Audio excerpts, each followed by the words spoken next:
You're into robotics, AI.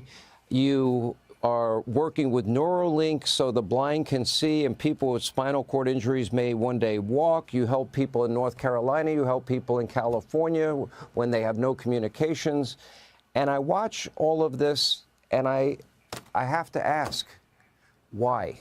Why do I see people like I woke up this morning and saw that Teslas were put ablaze in one of your dealerships in Vegas? I've seen this happen all over the country. Bullets are being fired. Charging stations are put ablaze. Teslas are being put ablaze. You have experienced assassination, threats of assassination for you and your family. What have you done that warrants this? Because I see nothing that you have done except help our country. Yeah, I mean, it's really come as quite a shock to me that there's this level of really hatred and violence from the left. I always thought the left, or Democrats, were supposed to be the party of empathy, the party of caring, and yet they're burning down cars, they're firebombing dealerships, they're firing bullets into dealerships, they're just, smashing up Teslas.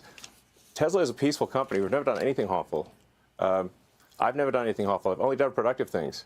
So I think we just have a deranged, there's some kind of mental illness thing going on here, because this doesn't make any sense. Yeah, and I think there are larger forces at work as well. I mean, I don't know who's funding it and who's coordinating it, because this is crazy. I've never seen anything like this. You actually tweeted out, and I'll put it on the screen, the level of violence is insane. It is deeply wrong. Tesla just makes electric cars and has done nothing to deserve these evil attacks. You just rescued 2 astronauts that have been in space for 286 days. They were only supposed to be there 8. You helped the people in North Carolina, Tennessee, California. You have, I think, the most creative and innovative car on the market. You created Starlink for communications that's used by hundreds of countries. You're working on helping the blind see and all of these other things. Is it really come down to the basic, you're aligned with President Donald Trump, who also is a friend of mine, and that you have identified well over $100 billion in waste, fraud, abuse that our federal government never should have been spending? Is that what it comes down to? Yeah, it turns out when you take away people's, the money they're receiving fraudulently, they get very upset, and they basically want to kill me because I'm stopping their fraud, and they want to hurt Tesla because we're stopping this terrible waste and corruption in the government. And well, I guess they're bad people. Bad people will do bad things.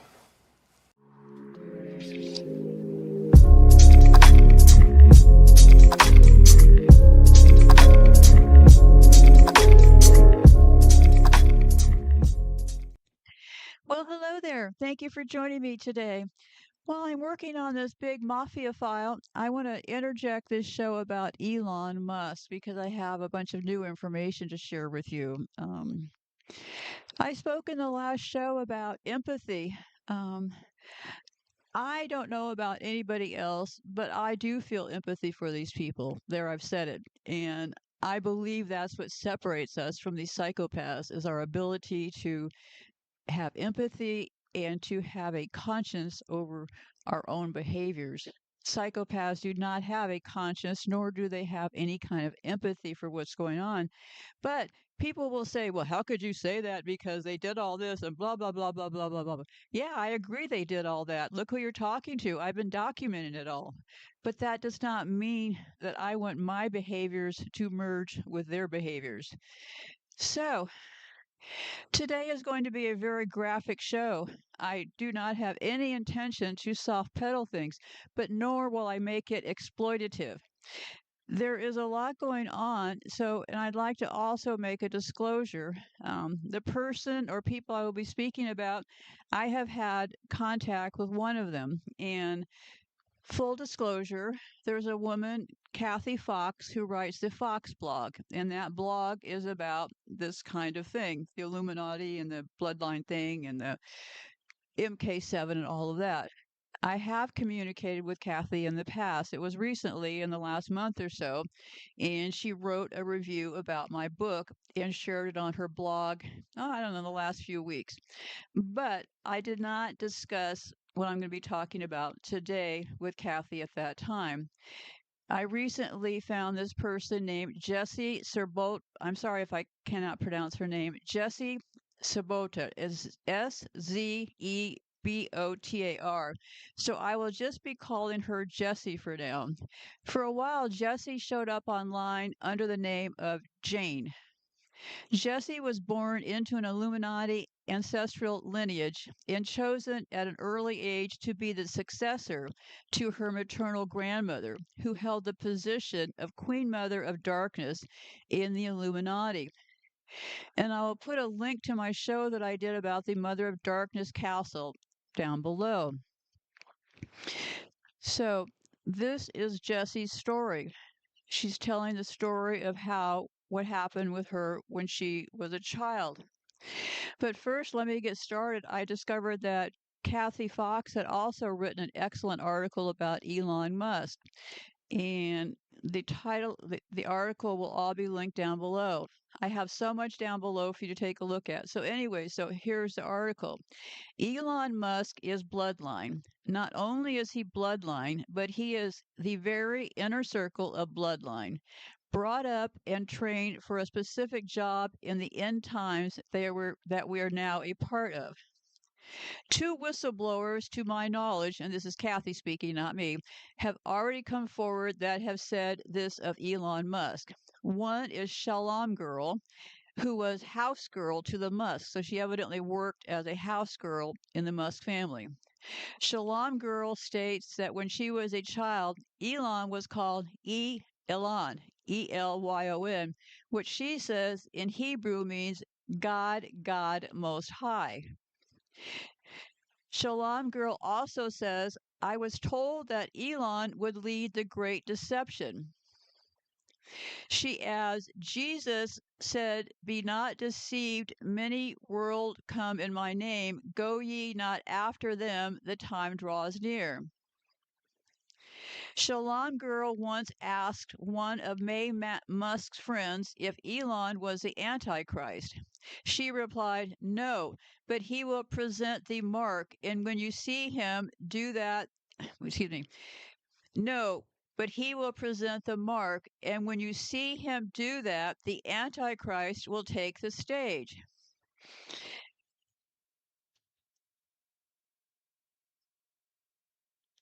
She says he tried to sacrifice her in the spirit world when he opened the abyss, Elon Musk, and Dreams of Dragons. So, according to Shalom Girl, Elon will lead the great deception and he will present the mark. Quite what deception, as there are so many, is unclear, and the mark could be the mark of the beast. 1965, May Musk, and keep in mind, May Musk, you flip those M's on the side and you've got a 33, right? So 1965, May Musk named me Rosemary at birth. Remember Rosemary's Baby. In 1978, May Musk sent for her to come care for Elon. Elon's name was Elon. And he will present the mark. Yeah, so that is what they are saying, right? Let me see. Here was another quote. Dr. Joshua Norman Hadelman, Elon's grandfather, faked his own death in 1974 and was up to no good in USA labs. And I'm going to make a copy of this right now. I'm going to put this on hold and make a copy of this right now. Hold on a second. Okay, I made a copy of that down below because it has a lot of details. It's talking about the dad was in Canada, grandfather faked his own death. Let me see. Elon Musk's grandfather, Dr. Haldeman, was arrested for being a technocrat leader and kicked out of Canada in 1940. Well, anyway, I'll put this. This information was from Shalom Girl, and I will put that down below. The only reason I'm sharing my work, and I've been doing it for years now, is to hopefully everybody will also look for themselves. Whatever I say is not the defining vote for anything. We need to gather around and share this information and think for ourselves. So any opinions that I have are just my opinions. I will share everything that I found, every link that I've come across, in the hopes that you will also go and take a closer look for yourself. It is impossible to try to figure all this stuff out in an hour or two podcast. The real work comes if you take the interest and look at all the links I'll be providing down below and check out these people further for yourself.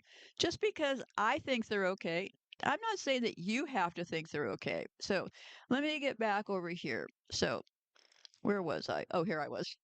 Too many moving parts this morning. So anyway, so Jessie, I'll be calling her Jessie. Okay. And we just talked about Shalom Girl. Okay. So the other whistleblower is Jessie Scribot and was trained to be the successor of the Queen Mother of Darkness, but chose not to accept the role. Now, we heard this before with that one gal that I've talked about in the past, that Anna woman who said that she chose to not be part of the group. So I'm sensing a familiarity here, but just pointing it out. I'll continue reading. She has stated that Elon and her were in a core group of around 3 in the illegal secret experiments organized by Ukrainian Nazi Michael Karkos, Karkoc, and Aquino and Brennan. And remember, Aquino is the one who keeps showing up at all these things, Michael Aquino. And Michael, well, according to David Schurter seems to think that Michael Aquino is still alive. I don't know. I listen to David Schurter on occasions. He has these live shows. He shows up on YouTube, and I don't have time to listen to all of them, but on 2 occasions, I have heard David Schurter from his own lips say that Michael Aquino is still alive, that he's really not dead. So let me keep reading. She goes on to say, there was a core group of boys that I grew up with, so I will admit that he was one of the 3 in the core cell groups that I went through with the looking glass.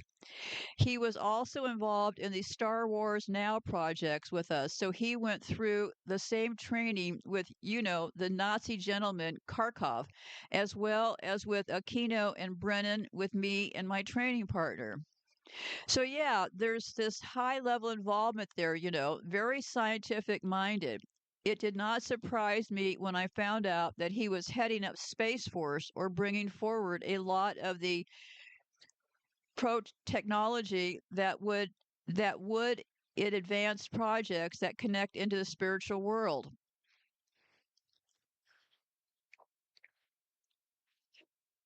So that was what she had to say. So let's talk about this event that she's referring to. Okay, I looked up all the details I could find on this place. First of all, and I'll have a clip that I'll be playing about her story and what she's talking about at the end here. But first, um, she's talking about this event involving Elon Musk that took place in the area of Asheville, North Carolina, at the Biltmore estate. Okay, the Biltmore estate. So, according to, I went and looked online to figure out what do they say about the Biltmore estate and this um, event that happened there. They say there's no credible evidence or verified sources supporting the claim about a grand high climax ritual at the Vanderbilt Biltmore mansion in 1983 or any similar event. This story seems to stem from conspiracy theories which often mix historical locations, prominent families, and sensational claims without factual backing. The Biltmore Estate in Asheville, North Carolina, is a well-known historic mansion built by George Washington Vanderbilt II in the late 1880s. It is a major tourist attraction today, celebrated for its architecture, gardens, and art, not for occult rituals, according to them. The Biltmore Estate was completed in 1895 as a country retreat It is the largest privately owned home in America, boasting 178,000 square feet of breathtaking architecture inspired by French chateaus. The estate was designed by Richard Morris Hunt and the gardens by Frederick Law Olmsted, the same genius behind Central Park. It was meant to be a place of beauty, art, and nature, and it still functions today as a public historic site welcoming visitors from all over the world. The origins of the Grand High Climax ritual story. The claim about a ritual at the Biltmore Mansion in 1983 appears to come from conspiracy circles, particularly those focused on elite power structures, secret societies, and satanic panic narratives that gained traction in the 1980s and 1990s. The satanic panic era, which peaked during this time, fueled countless accusations of ritual abuse and hidden elite cults, many of which were later debunked. The idea that powerful families and celebrities engage in dark rituals became a recurring theme in these stories. The term Grand High Climax itself sounds like a dramatic embellishment often found in occult themed fiction rather than a legitimate documented event. No credible sources, investigative reports, or witnesses verify this specific claim. Why Biltmore? The Biltmore's mystique with its grand architecture, hidden rooms, and Vanderbilt wealth makes it a perfect target for conspiracies. When people see something so opulent and exclusive, it is easy for the imagination to run wild. Additionally, the Vanderbilt name carries weight and prestige, fueling speculation. The mansion's grandeur, and listen up very carefully, and Gilded Age excess align with imagery from stories about secret societies like the Illuminati or Freemasons. The estate's tunnels and hidden doors, designed for servants, have been twisted into tales of ritual chambers. The Biltmore estate definitely has its share of hidden spaces and mysterious corners, though they're more about practicality and Gilded Age luxury than sinister rituals. They have hidden servant tunnels. The Vanderbilts value discretion. Guests should not see staff running around. So the house was designed with hidden quarters and underground tunnels that allowed servants to move unseen. Basement tunnels connect the kitchen, laundry, and other workspaces, keeping daily operations out of sight. A spiral staircase near the library leads to a hidden corridor used by staff. Dumbwaiters, there's a small hidden elevators transported food from the kitchens to different floors without staff being seen.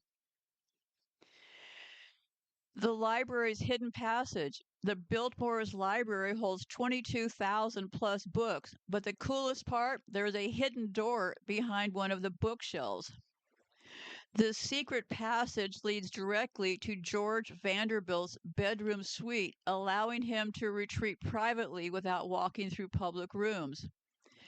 It's cleverly designed, blending seamlessly with the wall of books. The Tapestry Gallery's concealed doors.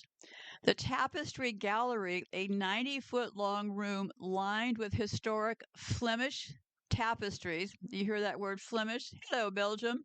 Hides more than just art. On the one end, a door camouflaged into the wall paneling leads to the banquet hall's organ loft, where musicians would play unseen. Another hidden door leads to the servants' hallways for quiet, quick access. The sub-basement or dungeon.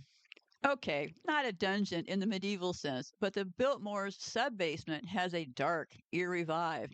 It includes storage rooms for wine and food with cooler temperatures naturally regulated underground, maintenance tunnels and boiler rooms essential for heating such a massive house in the early 1900s. They have guest room hideaways. The mansion hosted famous guests like Edith Wharton, Henry James, and Teddy Roosevelt. Some of the guest suites have hidden closets and private exits designed so visitors could leave their rooms discreetly without using the main hallways. There's also the mirrored whispering room.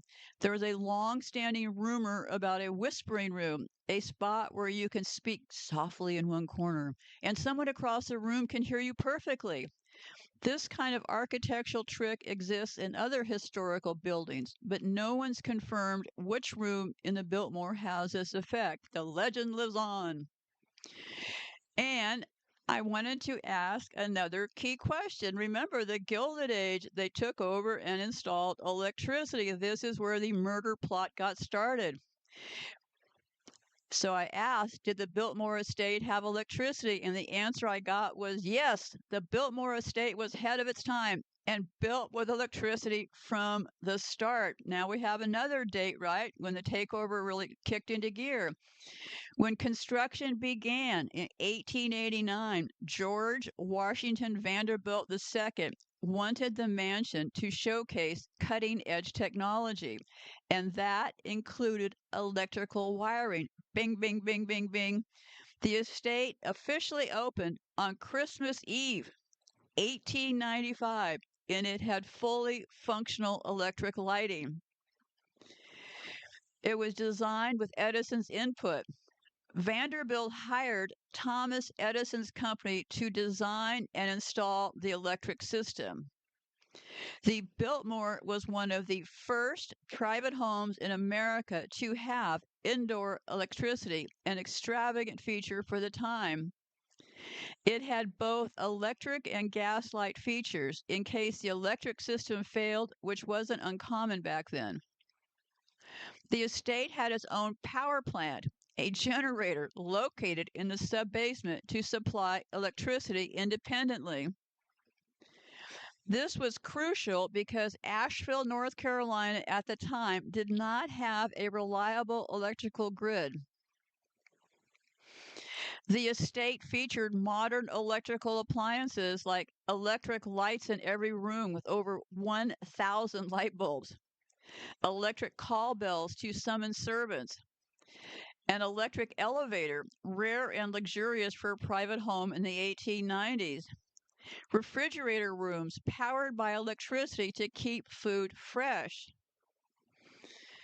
So, that is what the official story is about the Biltmore. Now, I recognize the Biltmore. I only recognize it when I first started looking into this event, this Grand Climax event. And the pictures I saw, I first looked and I recognized the pictures. Where did I see the pictures? Well, John Podesta, remember the sicko that hangs out with the Clintons that was part of Pizzagate? John Podesta and his brother Tony have some of the most disgusting artwork anybody could ever have or own. So John Podesta's artwork. Now I don't remember if John or his sick brother owns this particular artwork, but there's these famous scenes of these pools, and I'll get to the artist in a minute here. And there's a very famous artist who drew these pictures that John and his wacko brother have in their homes. So yeah, these pictures include scenes at a swimming pool, okay, and kids hanging from ropes around a swimming pool, and yeah, so I immediately recognized the pictures, and evidently the pictures are from this Vanderbilt estate. So that's how that connects with this. So I'm going to start reading here, and this is very, very revolting. The details of this ritual are grotesque. There's going to be cannibalism, rape, ritual sodomy, ritual murder, drugging for psychosis, and torture. The first night of the ritual, the boys are seduced by girls in the woods.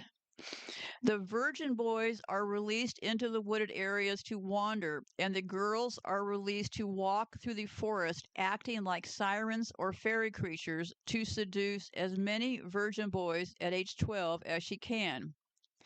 This ritual has been previously described as the 12-year-old ritual and the summer solstice ritual. So the 12-year-old Luciferian Brotherhood hierarchy boys ritual called Ritual of Blasphemy. That was the first name I found it under. So I think there's a couple names it goes by. Ritual of Blasphemy. It's 5 boys, 3 nights, and unspeakable horror. The location is the Biltmore Estates, Ashland, North Carolina. So this information was taken from a post posted on Twitter. Okay, in 1983, a grand high climax ritual involving elite hierarchy children was conducted over a 3-day period at the Vanderbilt Biltmore Mansion in Asheville, North Carolina. In attendance was a 12-year-old boy named Elon Musk. Christina Applegate was identified as one of the girls in the woods on the first night of this ritual. Also present at this ritual, which was identified in the summer solstice Twitter puzzle and likely involved on the first night of seduction in the woods, were Hollywood child actors Corey Feldman and Corey Haim. From the affidavit, the ritual is considered a grand high climax ritual. All elite hierarchy children must be in attendance. From this, we can conclude that Applegate, Feldman, and Haim are hierarchy children born into the system. Other children noted to be in attendance via the summer solstice Twitter puzzle were Julian Assange, Justin Trudeau, Raphael de Rothschild, Sacha Baron Cohen, Dustin Yellen, Ewan McGregor, Nathan Rothschild, Saif al-Islam Gaddafi, and possibly Meghan Markle. They hang the boys to be initiated from the ropes around the side of an area that was billed by the estate as a swimming pool, but it is really a boat cleaning building.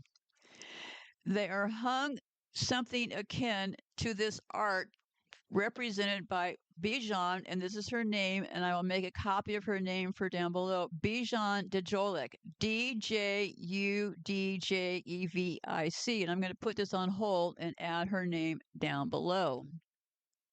Okay, I added her name down below. So sometimes the boys are hung upside down. There are also 13 girls to be raped and then ritually eaten by the boys, and they are also hung from the side of the quote unquote pool with ropes around their chests and under their arms.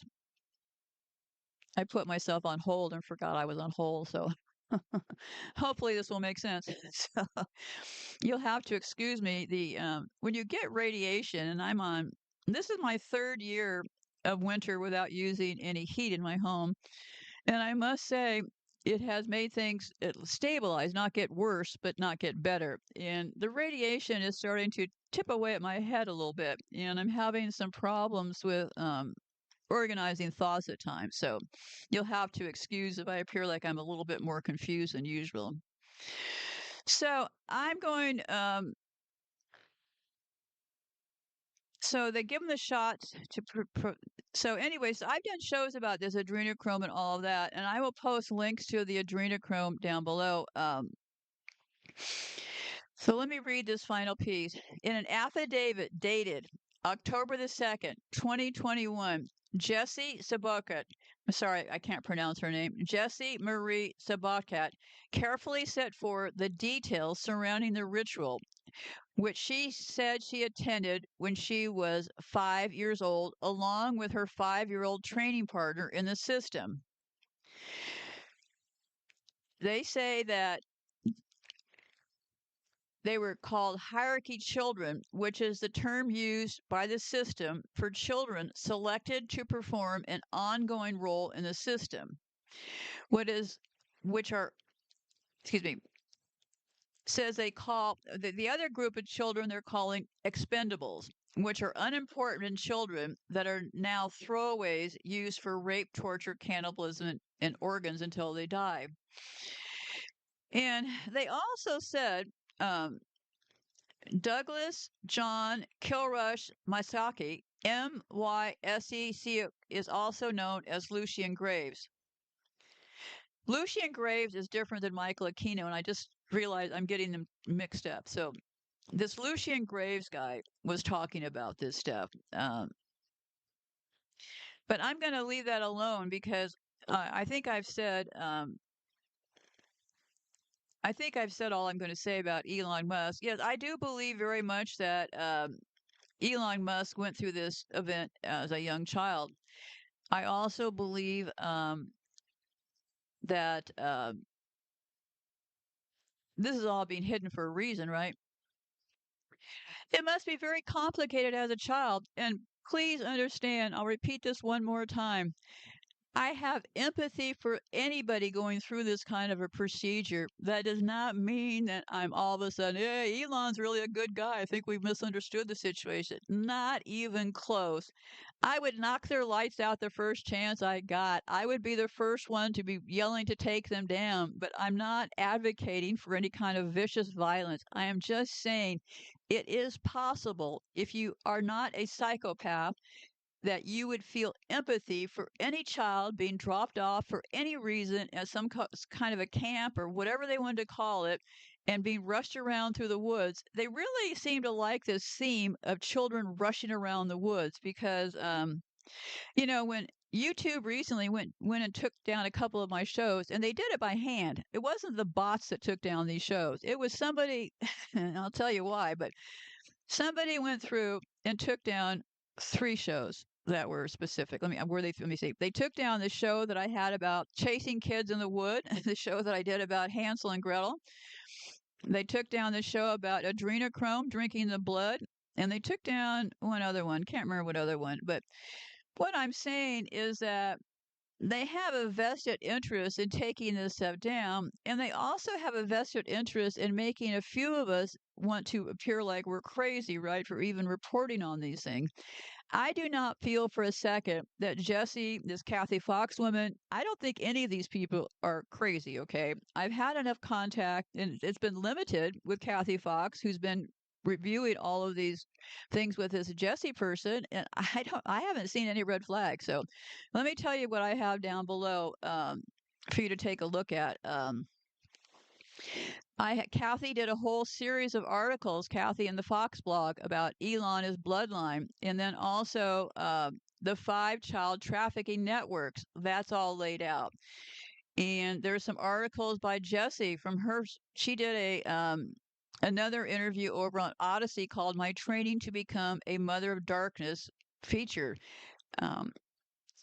Illuminati structure explained. I also have a website for Jesse. I have a lot of articles about Elon Musk and all of them.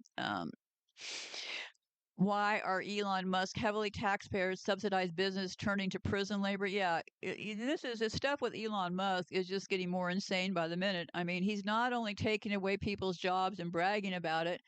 I've been saying for years, they do not understand us for a second. If they understood who we were, they wouldn't be making these kind of statements. But in the end, they don't care. The idea is to raise as much chaos as possible.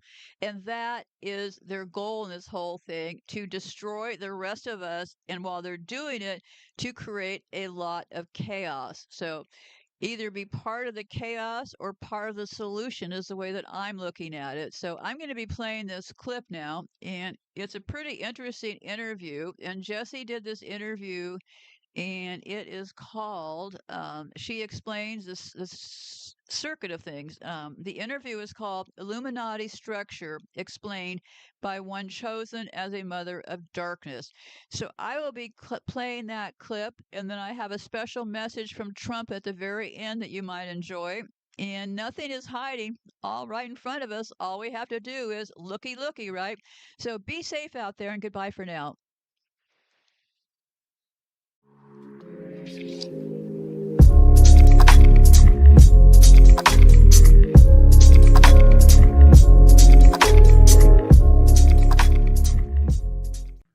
Folks, we are on Discovering Truth with Dan Duvall, and I am here to introduce you to a new friend. Not too long ago, I got an email from Jane. Now, Jane is not her actual name, okay? This is a pseudonym. And as we get into this program, you're going to learn why she decided to use a pseudonym, at least for now.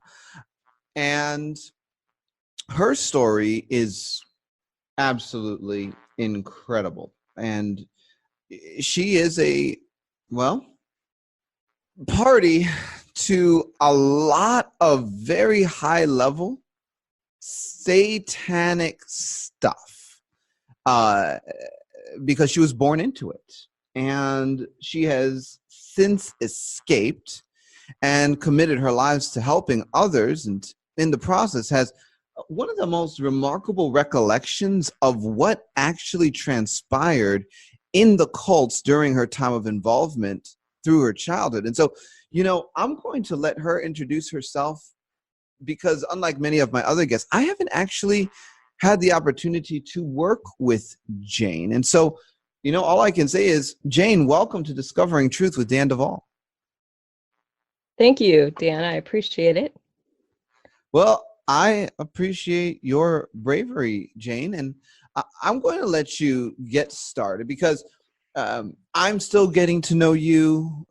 You're getting to know me, and my audience certainly doesn't know who you are. So we'll just say it like this. You describe the occult world to me in our private conversation as being organized like a company, okay?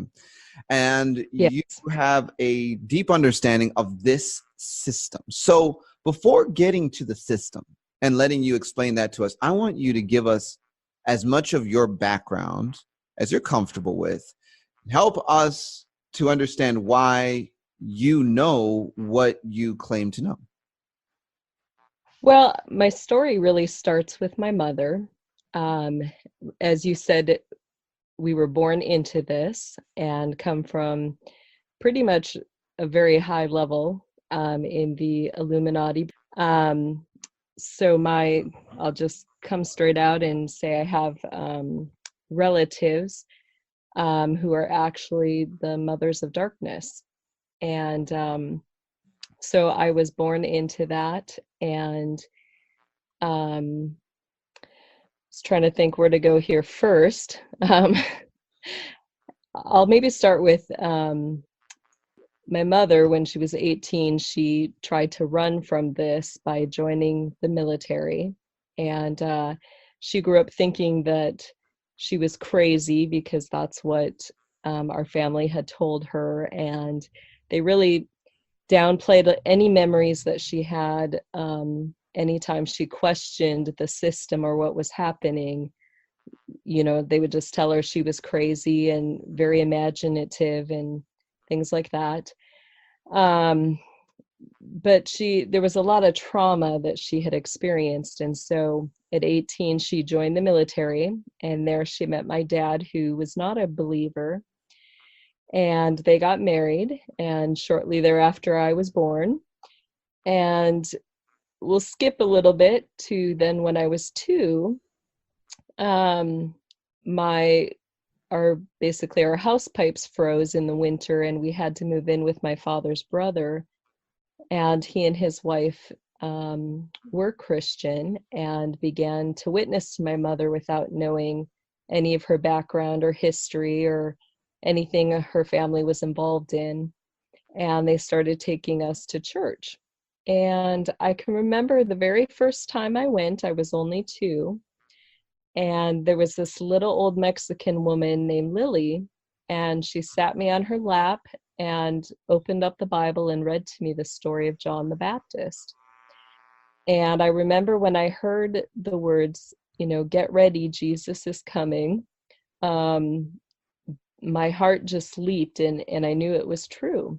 And anyway, so for the next year, they kept witnessing to my mother. And a year after that, she came to the Lord, and I was 3 at the time. And so then she sat me down and explained to me how to know the Lord, and asked if I wanted to. And I said, sure, and But it was authentic, and I really prayed and asked the Lord to come into my heart. Well, what was foundational about that was that none of us knew that the next year was when we had to move in with my mother's parents. And that's when my occultic training began. And so the Lord saved me the year before that training began. Wow. And how the system works, like if you think of it like a company, the very top, as I understand it, are the five mothers of darkness. And they're like the CEOs of the company, and they directly talk to Satan. One of their spiritual gifts is that they can hear and see into the spiritual world. And their whole job is to know how the system works and to make sure and ensure that it runs correctly.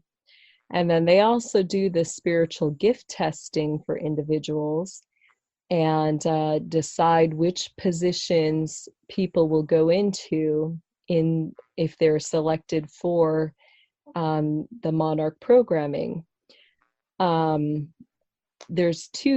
just quickly say there's two types of individuals when a mother is deciding, we'll just say the fate of people.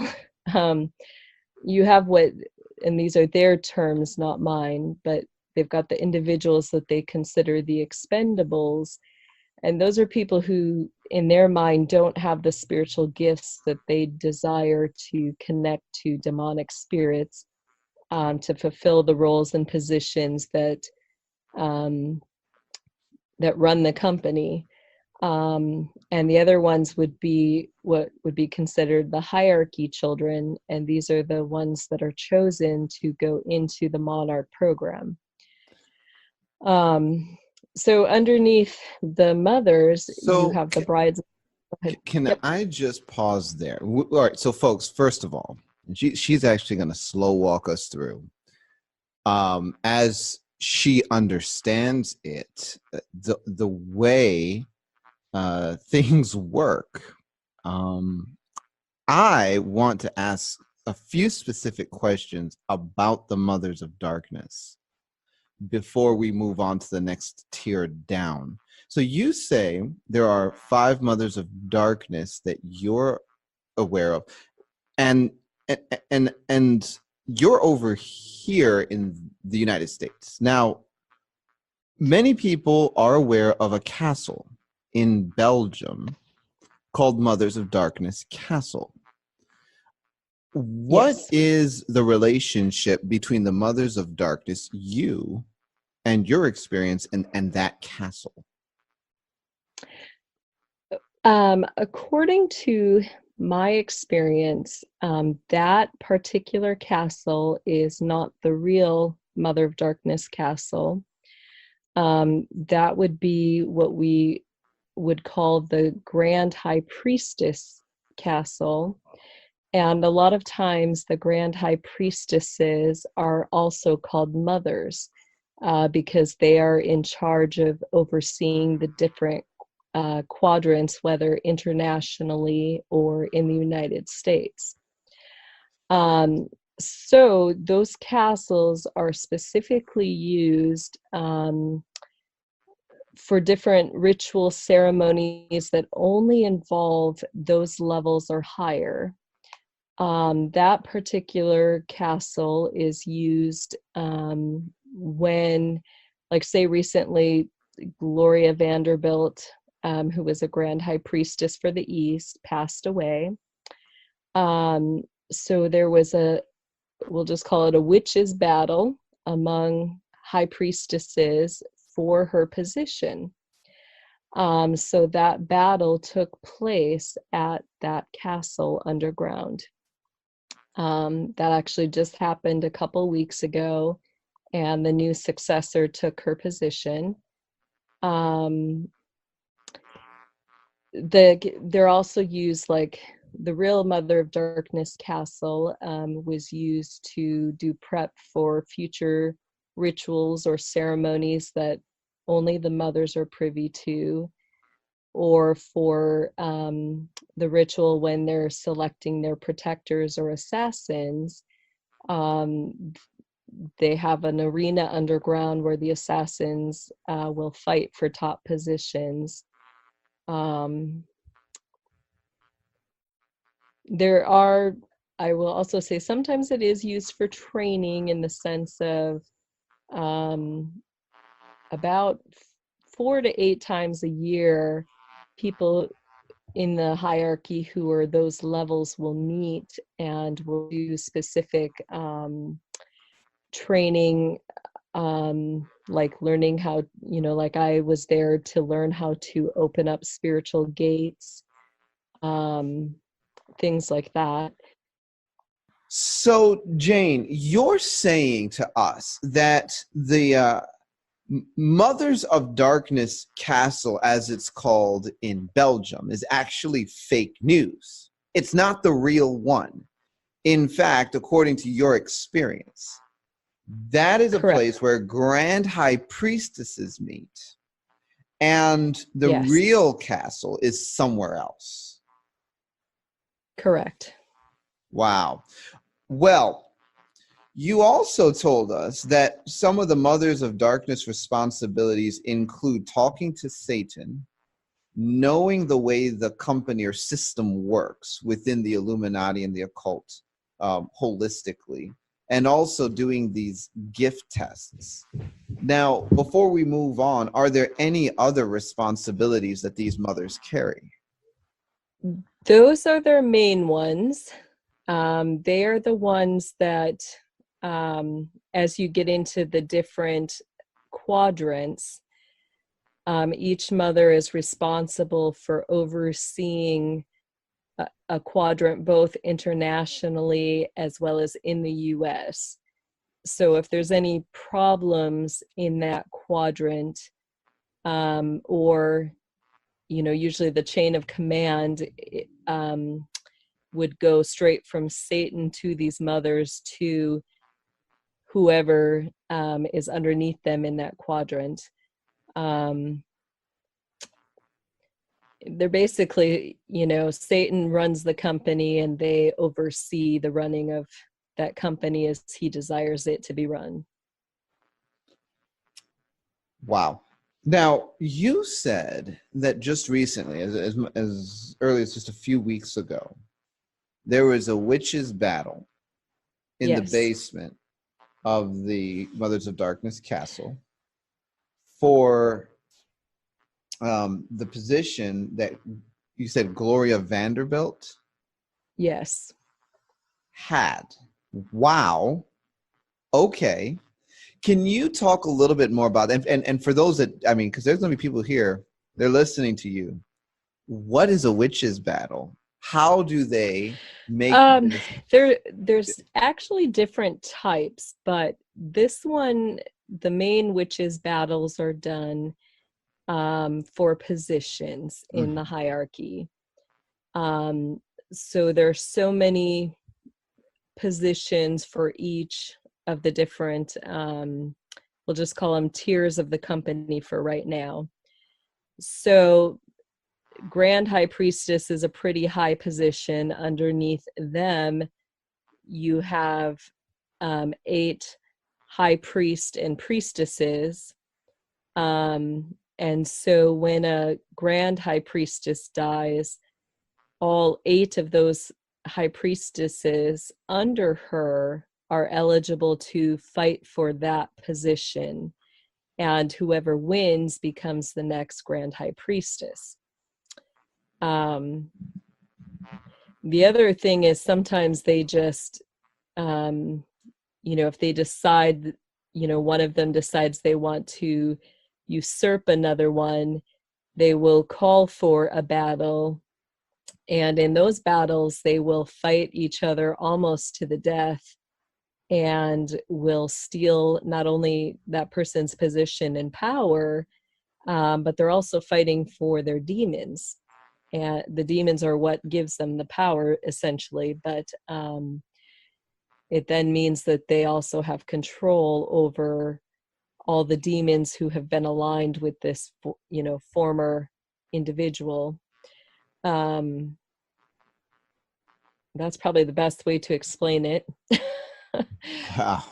Okay. And in your experience, do these battles happen in the physical plane, the astral plane, both at the same time? What does it look like? Both at the, yeah, both at the same time. For people who cannot see in the spiritual realm, I'm sure it looks pretty out of this worldly. Looks like individuals are levitating or, thrown against walls, things like that. They get very physical and graphic. So, I can describe like, one of the protector battles that I was privy to. It's pretty much game, whatever weapon you can find, you can use, or whatever you can conjure up spell wise, you can use. So a lot of, the individuals that I saw battle were very high in black magic. They had a lot of high level, what I would classify as general demons. So those are, the generals over Satan's army. They could be summoning those demons to fight with them, or, to help fight the other witches' demons. So there can be more than just the two players on the field, if you can see in the spiritual world. And like I said, it does get pretty graphic and physical and pretty intense, but My goodness. not sure how else to describe it. But Well, Jane, that's all extremely fascinating. And here's the thing, folks. At this point in the interview, what we are doing is we are actually switching her phone over from her iPad because of nonsense and resistance, which one would expect when talking about this subject. So, Jane, you have more to say about these battles, right? And you actually had a training partner. And yes. I want you to tell us what you witnessed with your training partner. All right. So his battle for position as a protector, we'll call them, the protectors are kind of like the elite security guards. Each mother has their own, and they're only given one. And but every now and then there will be a battle for these protectors to take top position, and that individual oversees all the protector assassins. So they are in charge of training all of the individuals who would be protecting or guarding all of the different hierarchies at different levels. So my training partner, or I'll go back up just a little bit. So how it works is each of the mothers, like I said, have their own protector, and they were known as the adult protectors. And then, so there were 5 of those, and then there were 5 junior protectors. And those individuals were all probably aged 12 to 18. And they were not assigned to anybody in particular. They were just backups in case something happened to one of the protectors. They could step in and guard whichever mother needed guarding. And then you had the 5 children protectors, and these were the ones that were assigned to the successors for the mothers. So the successors would be the children who had been selected through the programming to take the mother's positions when their time was done serving. So they were the future mothers. And so my protector had to, like, first they compete amongst themselves. So the mother that I was under, her protector and the junior protector under him and the child protector would all battle one another. And so it kind of went along for each mother, you know, their protectors battled, and whoever won each of those battles then fought the other mother's protector who had won that battle set. And then at the end, you just had two individuals who were battling. So my protector, he actually was just 7 years old, and he made it to the end and was battling against a police chief. That was his real job in life. And he was an adult. And so I'm trying not to be super graphic here, but there's no way around it. These battles are very Romanesque. So they fight each other naked. And so, you know, it does get very graphic. They are allowed to use whatever weapons they have brought with them, whatever their specialty weapons are, or whatever they can conjure or grab or use in the midst of the battle. So anyway, the police chief had brought his baton with him, and he kept hitting my training partner in the kneecaps with it. And my training partner would take the blow just so he could perform his signature move, which he wanted to get the adult down low. And so once he got hit, he had fallen to the ground, and then he took out the police chief's Achilles, and the guy fell on his hands and knees. And then my training partner, he had a shard of glass on him, and he cut the guy's back, his back ribs. And he was bleeding so bad that that's what lost the battle.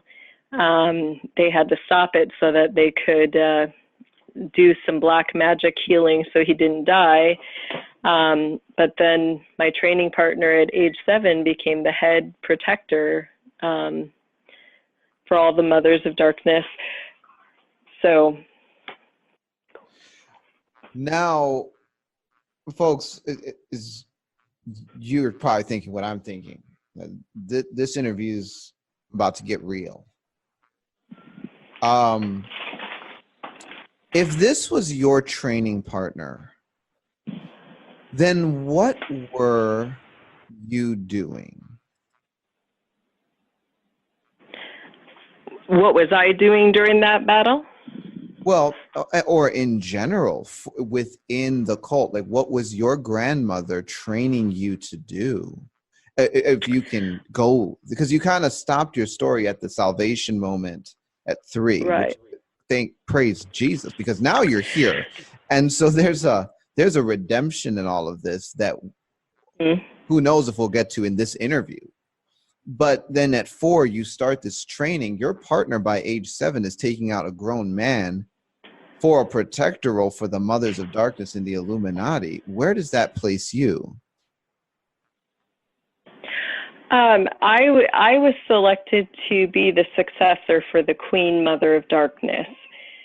So when you're talking the Mothers of Darkness, there are 5 altogether, but there are 3 of them are kind of not better than, but they're considered in higher positions than the rest, and they're known as the crone, the mother, and the maid. The crone is the one who is the Queen Mother of Darkness, and so that was the position that I was succeeding for. All right, Jane. So we have the crone, the mother, the maid. These are 3 of offices within the group of individuals known as the Mothers of Darkness. Now, we're here Correct. to talk about the system. And so I paused you. I took us on several, not really rabbit trails, but uh, just trying to help you explain to me and our audience what's going on at this top level of, because I'll tell you what, honestly, I've had the Mothers of Darkness referenced to me multiple times by different folks that I have crossed paths with or even worked with, because we get memories of rituals while we are doing the deprogramming and the healing work Right. from DID due to SRA for these Illuminati defectors. But Yeah. you know more about the Mothers of Darkness from a technical standpoint than just about anyone I've sat down and had a conversation with in your presenting consciousness. I mean, you just know this stuff. And so I find it fascinating to have it laid out. Now, I want you to help us to understand the level beneath the Mothers of Darkness, which would be the brides of Satan.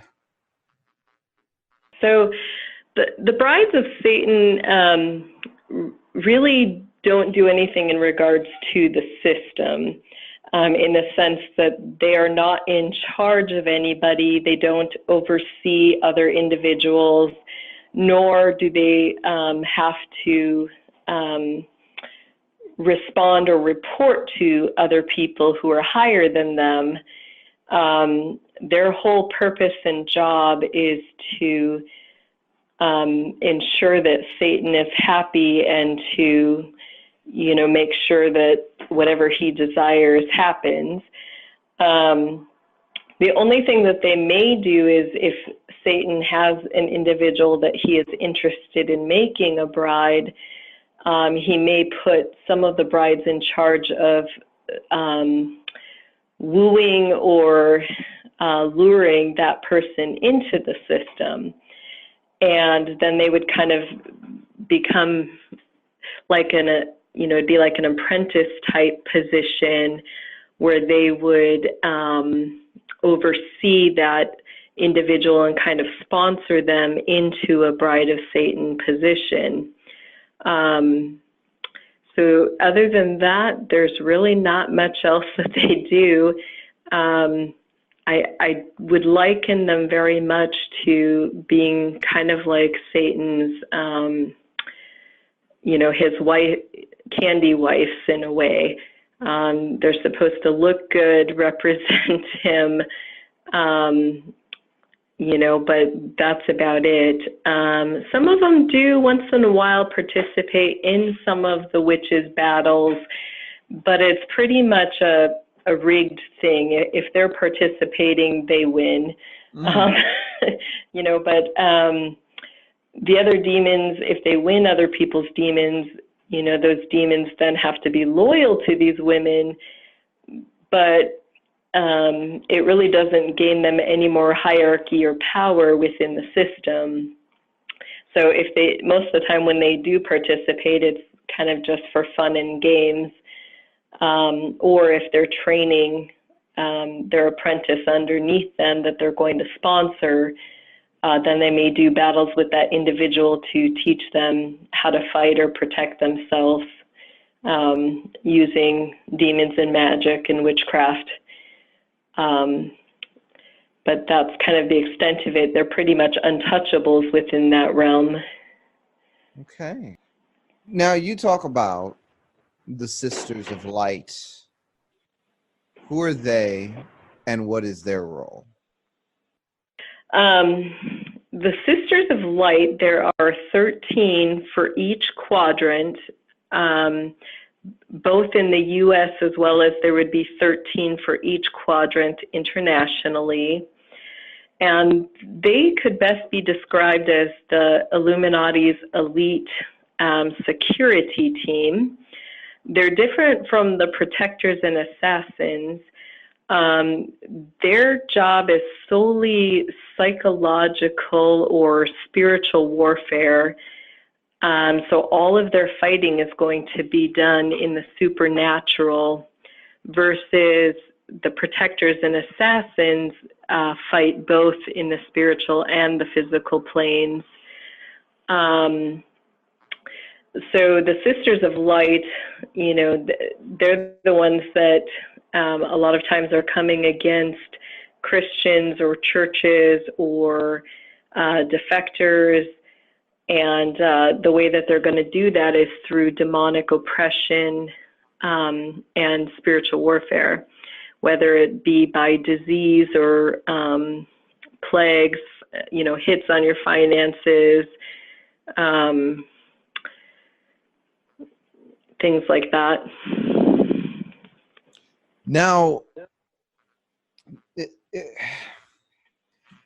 moving to the next level of this system, you told me that that's where one runs into the Druidic Council.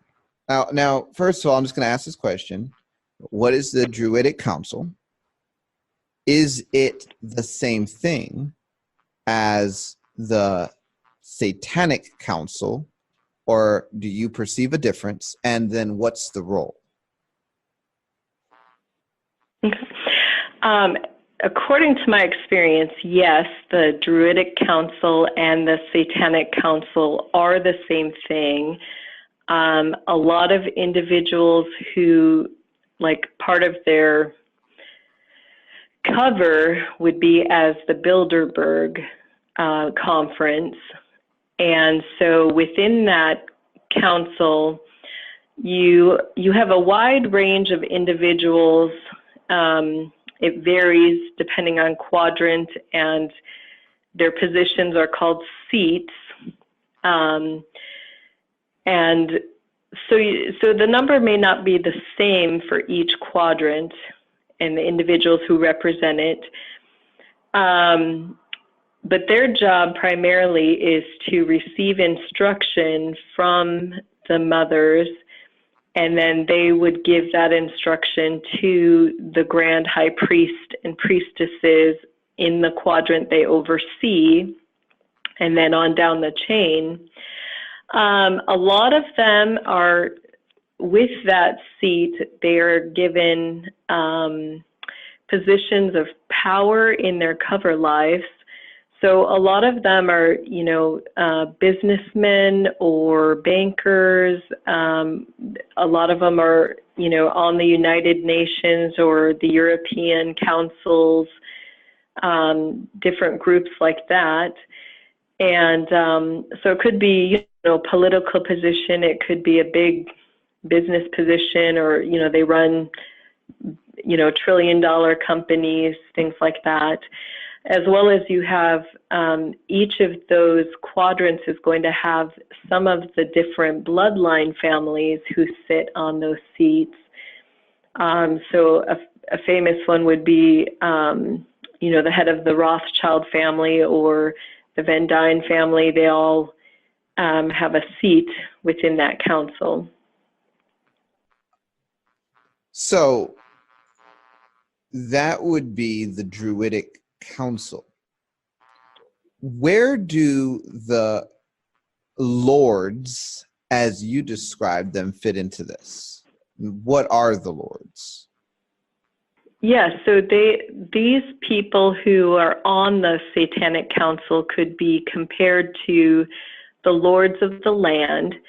So they all would be assigned to what we call a quadrant, which would be either, you know, state, if it's the U.S., it would be states that are in the west or the east or the north or the south.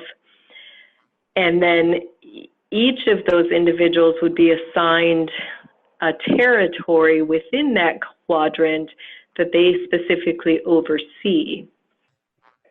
I'm following you. Now, at this point, you have, at least in the way that you have explained things to me before this recording, something that you called department branches. You said there are 5 of them, or 5 major ones. Why don't you walk us through that aspect of the system? Okay. So after you have the Satanic Councilmen, the company branches out into 5 different departments. So you would, I guess the Satanic Councilman, you could consider the board of directors for this company. So they're going to oversee all the financial decisions, all the major company decisions that are made for the system. However, each of them, as being only lords over territories, they're only really in charge of overseeing their particular territory. And so here, their territories kind of break down into 5 departments for each quadrant. So you have the Masons, the Catholics, the Cabal, the Satanists, and the Mormons. Each of those departments have their own hierarchy structure. So just take the Catholics, for example. They're going to have the Pope is the head of their hierarchy structure, and then it would go on down according to the Catholic Church's structure. For the Masons, you would have, the Pyre of Zion or the Templars, and then underneath them, you'd have the Grand High Lodge leaders, and it would continue down their structure. Same as the Mormons, you've got their heads and then the bishops, and it would follow the structure that they've set up within that department. So with the Freemasons, their part of the program that they would be working with would be more in line with the Monarch program, the MK Ultra program, which would include the Delta and the Epsilon and some of those other military-based programming. And then, you'd have the Satanists who, once you get into this, some of them cross over. So, the Mormons, the Satanists, a lot of them use the Beta or the Kitty program. You do have child trafficking that occurs across all 5 programs, and they do work in conjunction. But all of the individuals who run those programs in that certain department are all trained differently. And the mothers do that specifically so that if one of the departments were to fall or, be taken down, the whole entire system would not fall. They would still have 4 different departments all operating and functional. How do you see the connection between the Cabal and some of the other major players like Russia, China, and the power families in those nations? Well, each of the families, the bloodline families, are, they have Satanic Councilman seats. So as lords of the land, their job is to oversee the 5 departments that would be in their territory. So they would oversee, whatever Masons, Cabal, Catholics, Satanists, or Mormons that are in their territory. And their job would be to, not only get messages to those individuals, but to ensure that whatever those people's jobs are, that they're doing their job within the system. But they're going to have direct contact with whoever is the heads of those systems. So they're not going to, have direct contact with whoever's, actually delivering or running drugs, but they will make sure that the head of that department, that their drug program is running well, if that makes sense, or that their child trafficking program is running well. So like I said, they're kind of like the board members that would, you know, in a way oversee or employ different people. If somebody's not doing their job, you know, the board member's definitely going to be involved and has the ability even then to request that that person be terminated from their position if things are not running well.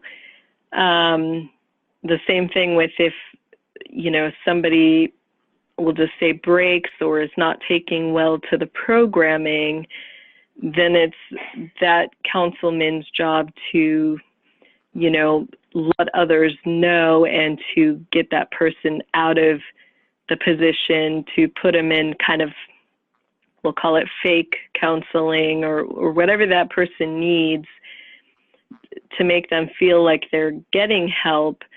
But they'll keep them, you know, they'll allow them to remember so many things or certain memories, but they won't allow them to speak out or say anything that could bring the system down.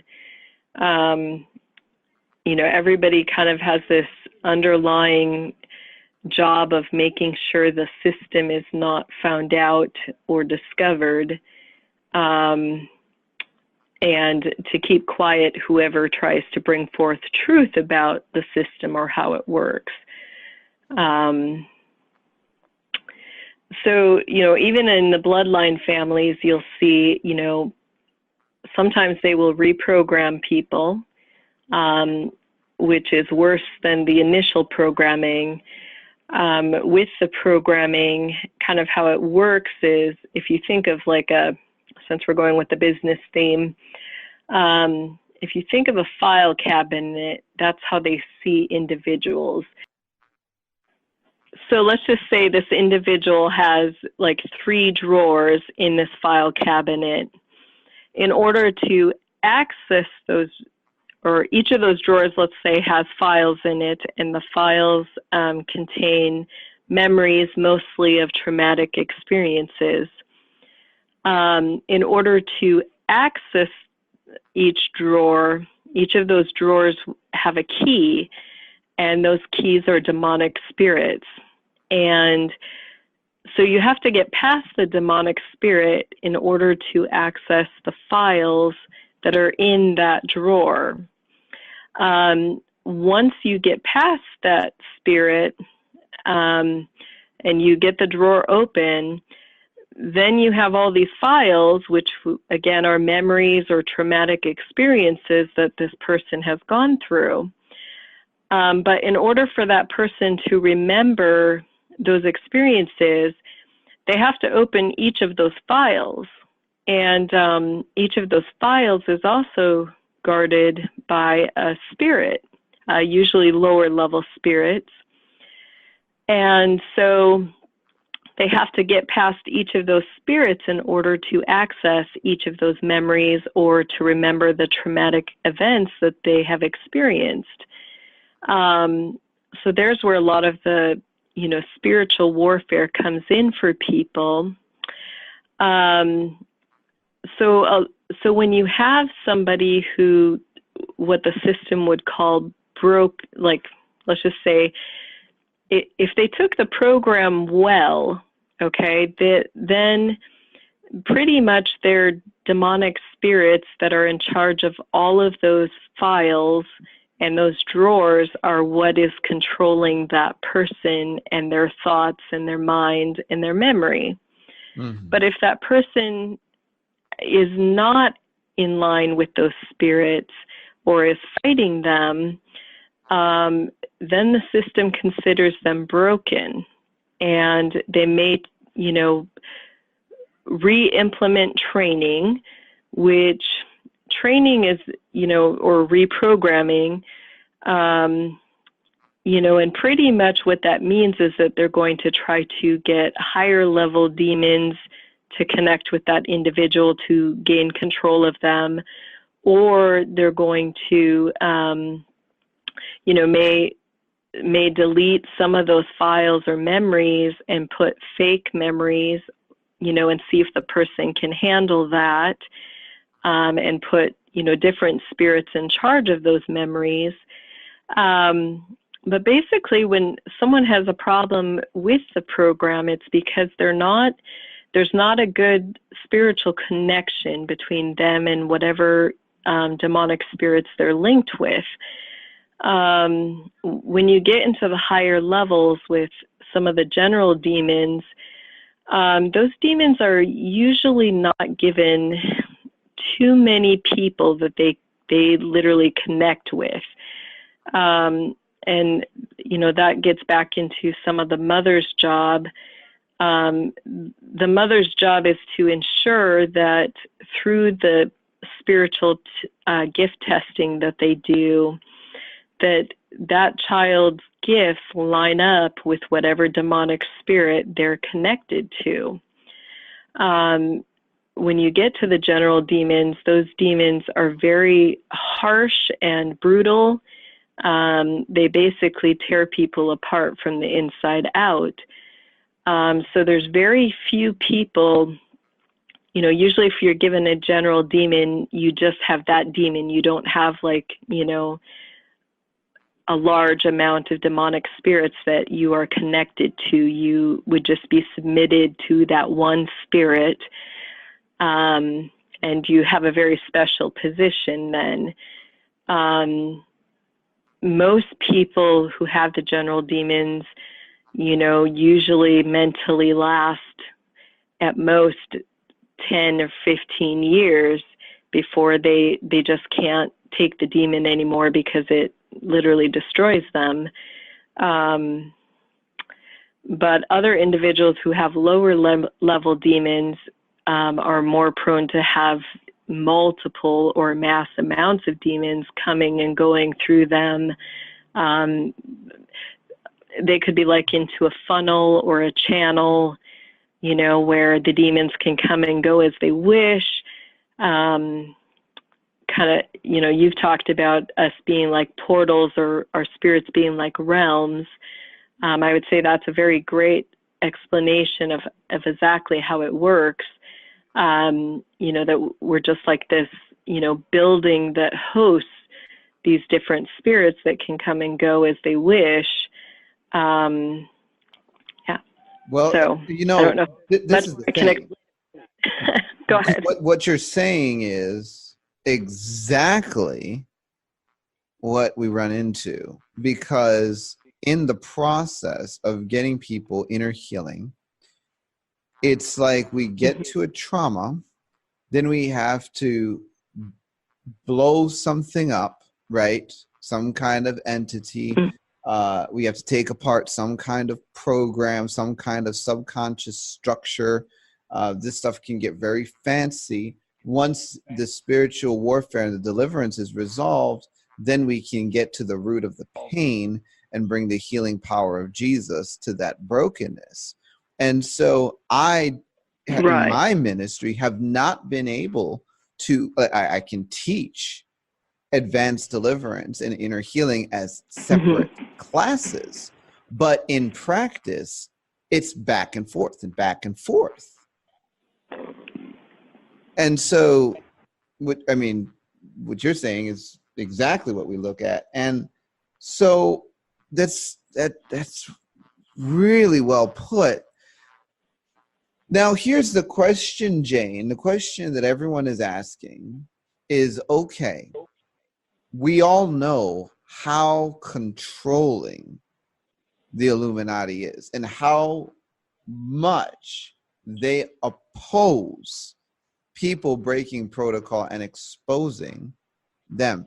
So how do you, and of course Jane is a pseudonym, get to today where you are coming on Discovering Truth with Dan Duvall to talk about one of their favorite people, I'm sure, right? And blow their whole plan.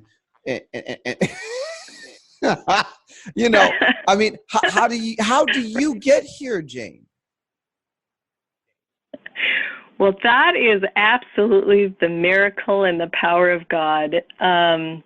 Like I had explained, I was saved when I was 2 years or 3 years old, we'll say that. And so the Lord literally delivered me out of the system with a mighty hand, and where literally I walked away. That was the whole extent of it. He allowed my my immediate family to move, and ended the access my grandmother had with me. And they still to this day are trying to get me to take my position. That has not stopped. So I'll go to the story of how the Lord called me to this. One day I work as a chaplain, and I was working with one of our homeless community centers. And so I was riding with a bus to go pick up some of these homeless individuals that I was going to minister to that night.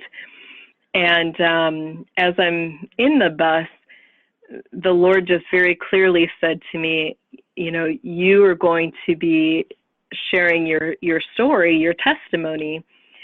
And I'll be honest, I'm bad. I argue with the Lord quite a lot.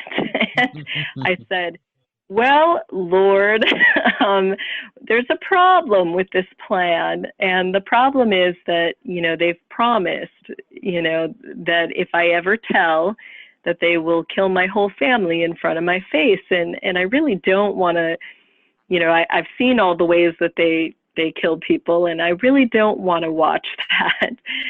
And so I started to plead with the Lord, and I said, okay, Lord, I want to do your will, but I'm going to ask for a special covering, that you would hide me from their eyes, that you wouldn't allow the spirits or any people to hear what I'm saying or doing for you, but that you would just kind of hide my work and keep it under the radar. And this seemed like a great plan to me. But immediately the Lord says to me, no, you will do it right before their faces. I was like, you're not even going to promise to save my children? And the Lord was like, no, you will do it before their faces. And so that was the moment I really had to count the cost. And, there's no other way to put it than that in that moment I had to choose, knowing the full extent of all the consequences of everything that could or would happen. Would I be faithful to the Lord and trust him, or would I say no? And, I said, okay, Lord, I understand that with no promises, no guarantee of life for me or my family. And in fact, it's quite grim. I mean, any defector can tell you it's pretty intense warfare on a daily basis. And, you're constantly being hunted. And I said, okay, Lord, I don't know how you're going to work this all out with all these problems I'm now going to incur with this decision, but I'm going to trust you. And, my life is your story, not my own. And so I just surrendered it all to him. And it was within a week or two of that, that all of a sudden I got this letter that our community was going to be opening up a program. So the Lord kind of put it on my heart to look into that, and I did. And the Lord said, I want you to write a presentation and tell people what this program really entails. And so I wrote that presentation. After I did, the Lord literally brought over 350 people for me to give that to. And so I just started speaking about it. And, with the social directors, I just shared my story. And, really it was focused on community prep. It was The presentation was telling them the truth about what was happening or being taught. You know, what were the side effects going to be from these programs? So that's what it focused on. And so I did that for a year, and then the next year they closed down their website, and I was like, okay, Lord, you know, how can I get access to this information? And I realized that, you know, they nicely would let me on the website if I was willing to buy a membership fee, which only cost $10. So I seriously thought about it and, you know, prayed on it for a couple weeks. And as I prayed, the Lord showed me there was another way. And he asked me to start praying for all the leaders who were overseeing these programs. And so I began doing that. And here I'll have to go back just a little bit in my story. But part of my story is, we'll go back to my training partner. And it was probably about 6 months after the ceremony that I had described, that we had an incident, and they had wanted me to participate in a ritual, and it did involve killing of a baby. And they had prepped us on what we were supposed to do. And there was another young man, we'll just call him Ed for now. But during this ritual, Ed and I were to cut our hands and put blood into the chalice, and then together we were to take the life of this baby. Well, I'm an ornery person, and I've never been about making Satan happy at all.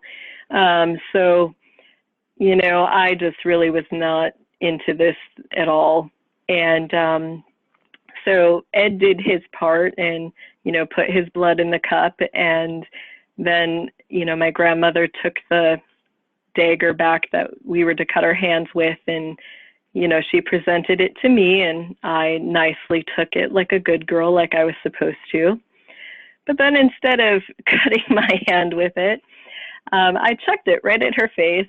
And as I chucked it, I kind of swished my hand over the altar and threw the chalice of blood on the floor.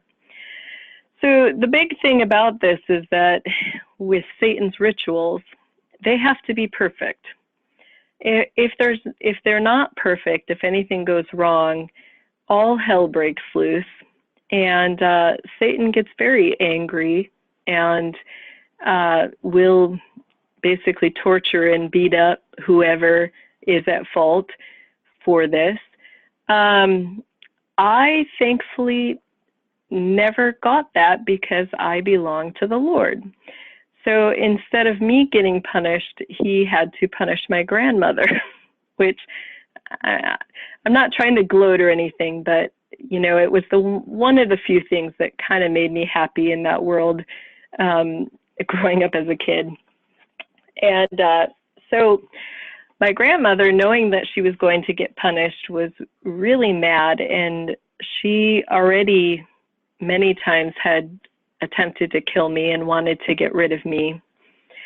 So I fully believe her next move, that she had all intent of, you know, killing me once and for all. And she had the high priest grab me, and he threw me over his shoulder, kicking and screaming and hitting him. And they walked me outside and threw me down in this grave hole that led straight down into the catacombs. So it probably was about a 10 or 12 foot drop.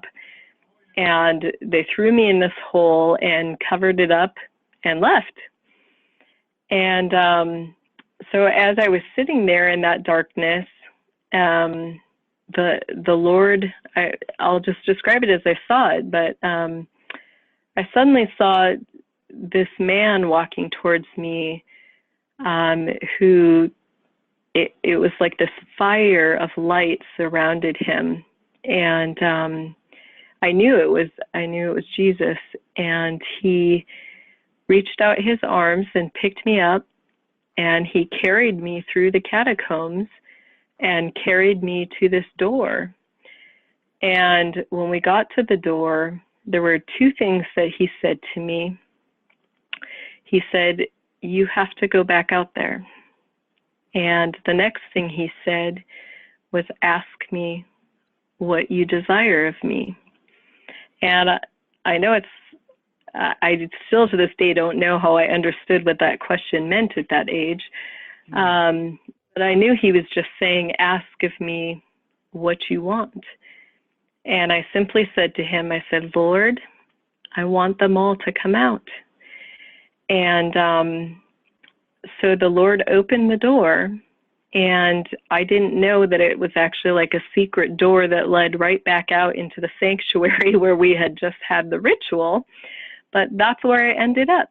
And so as I walk through this door, I'm kind of coming behind all these people at this ritual, and they're all arguing and fighting. And my training partner actually saw me come out through the door. I didn't know until later the Lord revealed that he had seen the Lord let me out. But anyway, so I see all these people arguing and fighting, and I'm just standing behind them.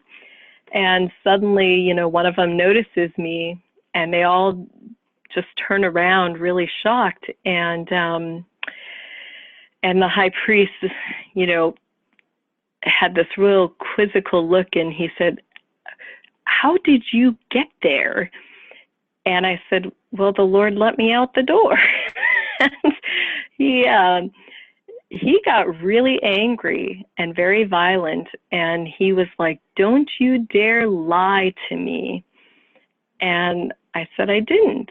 The Lord let me out." And at that point, my grandmother smacked me across the face and again said, "Don't lie." And I said, "I didn't."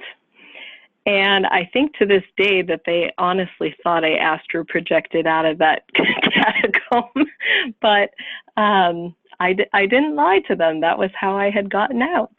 And Wow. at that point, the priest had my grandmother take me home. And a few days later, we were doing training again. And I was walking through a hallway with my training partner.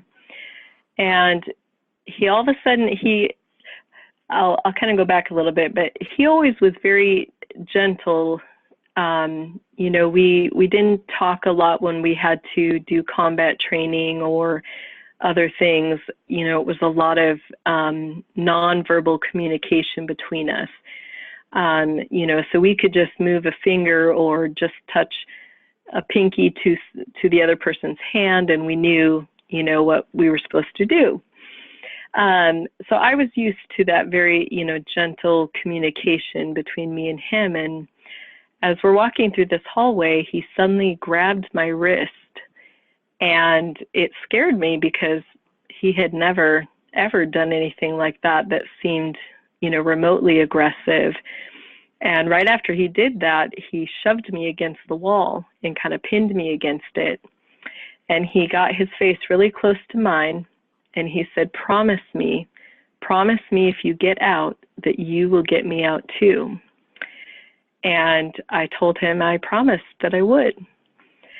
Well, 5 months after that, one night after training would go all day, and then, that would be in a training center with my training partner with me at all times. And then at night, my grandmother would do training just between me and her. And so at dinner time, she would drug my parents and my siblings. And so around, 6 o'clock every night, they would just zonk out and be asleep for the rest of the night until morning time.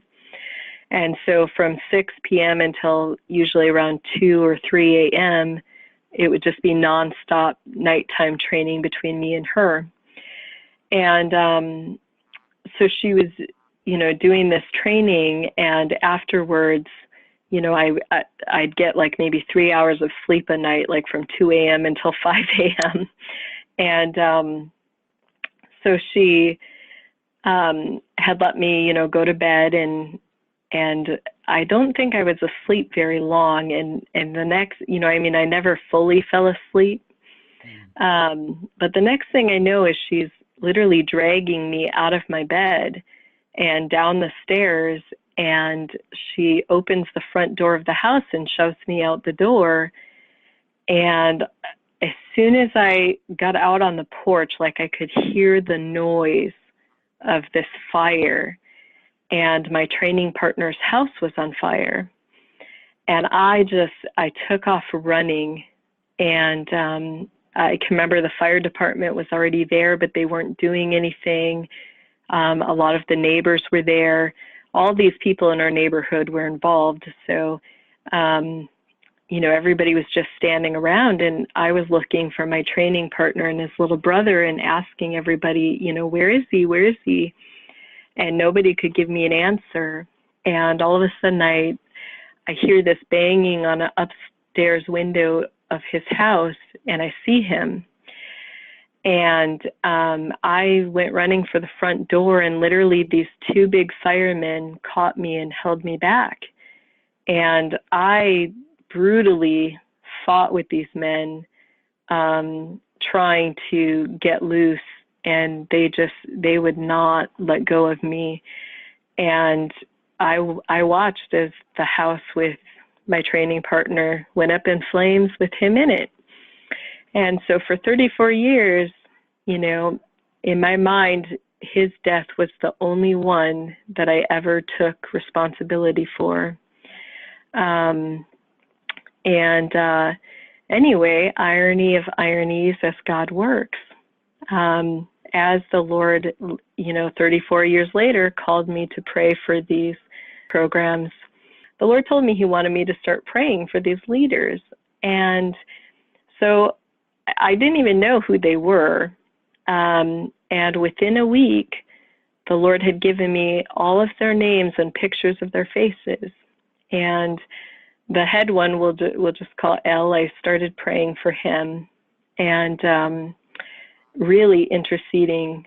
And one day in prayer, the Lord said to me, "This is your training partner." And I was like, no. I was like, it can't be. And I asked the Lord to prove it to me, and he did. And anyway, the Lord allowed me to re-extend the promise to him through the internet. I messaged him several times, and after that, he went straight to contacting me through code and stuff like that.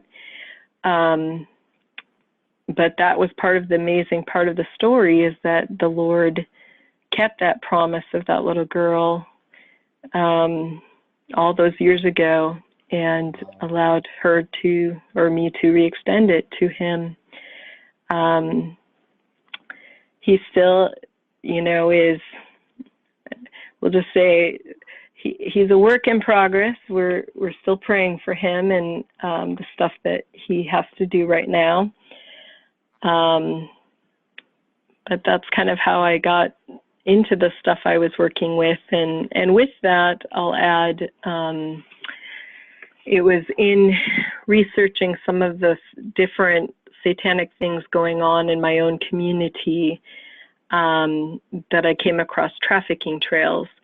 And so then the Lord started having me turn in those trails, and using the different knowledge that I have of the Illuminati to teach people how to, locate where the nests are, where things in their community are going on, and how the Illuminati is, how they're working those trails in that system through the quadrants. So, my friend,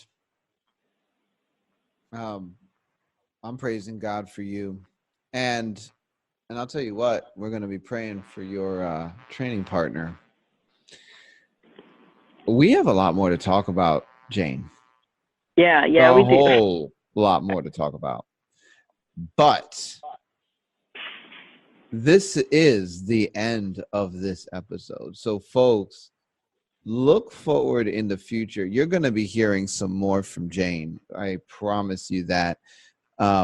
Before I end this, Jane, I just want to say thank you for having the courage to come on my program, to reach out, to share all of this stuff that you know, because we're, well, building a body of knowledge here at our ministry, at least, that is reaching thousands and tens of thousands of people, breaking the program, shattering the bondage of, and bringing an awareness of what the enemy's been up to, and you are now part of that effort, and I just am so grateful for you stepping up to the plate.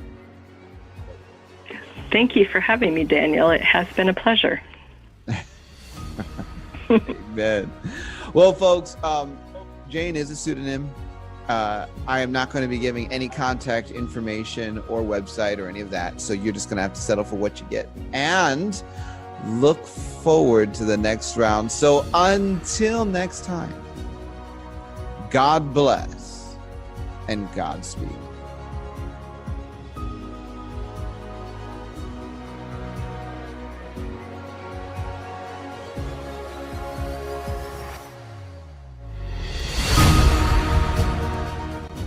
You've been listening to Discovering Truth with Dan Duvall. Be sure to subscribe to our channel, like our video, and share this with friends. This podcast is a production of Bride Ministries International. Visit our website at brideministriesinternational.com to enjoy the Bride Ministries Church, the Bride Ministries Institute, free resources, and to support us financially.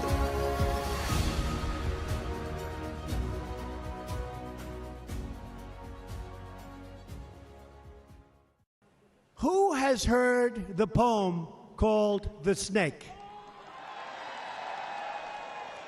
So I have it. Does anybody want to hear it again? You sure? Are you sure?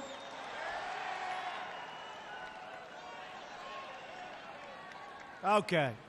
So let's dedicate this to General Kelly, the Border Patrol, and the ICE agents for doing such an incredible job.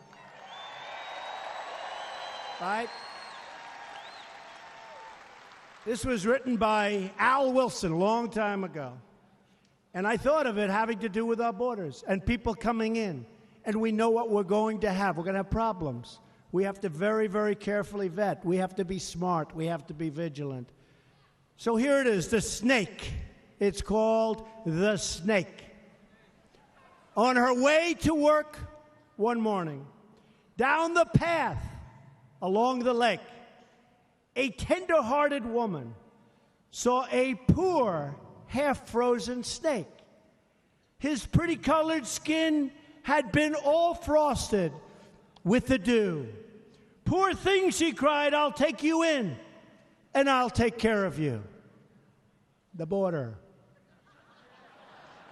"Take me in, O tender woman. Take me in, for heaven's sake. Take me in, O tender woman," sighed the vicious snake. She wrapped him up all cozy in a comforter of silk and laid him by her fireside with some honey and some milk. She hurried home from work that night, and as soon as she arrived, she found that pretty snake she'd taken in had been revived. "Take me in, O tender woman. Take me in, for heaven's sake. Take me in, O tender woman," sighed that vicious snake. She clutched him to her bosom. "You're so beautiful," she cried. "But if I hadn't brought you in by now, oh heavens, you would have died." She stroked his pretty skin again and kissed him and held him tight. But instead of saying thank you, That snake gave her a vicious bite. Take me in, O tender woman. Take me in for heaven's sake. Take me in, O tender woman, sighed the vicious snake. I have saved you, cried the woman, and you've bitten me, heavens why? You know your bite is poisonous, and now I'm going to die. Oh, shut up, silly woman, said the reptile with a grin. You knew damn well I was a snake before you took me in.